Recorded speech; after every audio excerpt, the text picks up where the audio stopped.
না, সংস্কারের পক্ষে থেকে এটা যদি বাংলাদেশের কোনো রাজনৈতিক দলও না দাঁড়ায়, এনসিপি দাঁড়াবে। রাজধানীর মিরপুরে জাতীয় নাগরিক পার্টি বা এনসিপি আয়োজিত ইফতার ও আলোচনা সভায় বিএনপিকে নিয়ে সরাসরি অভিযোগ তুলেছেন এনসিপির আহ্বায়ক নাহিদ ইসলাম। তিনি বলেন, গণভোট ও গণরায় বিষয়ে বিএনপির অবস্থান অস্পষ্ট।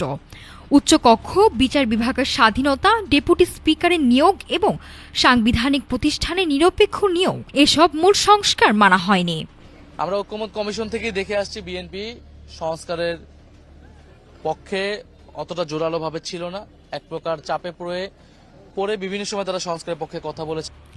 90-এর গণ অভ্যুত্থানের উদাহরণ দিয়ে নাহিদ ইসলাম বলেন, অতীতে বিএনপি ঐক্যমত্য ভঙ্গ করেছিল, যা সংসদীয় রাজনীতিতে নেতিবাচক প্রভাব ফেলেছিল।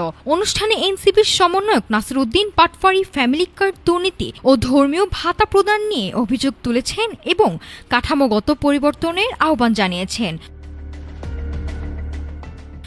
সভায় নেতারা সরকারের সংবিধান ব্যাখ্যা ও জুলাই সনদ বাস্তবায়নের গুরুত্বের ওপর জোর দিয়েছেন। এনসিপির নেতারা বলেছেন, তারা পরিবর্তন ও সংস্কার বাস্তবায়নের লড়াইয়ে প্রস্তুত।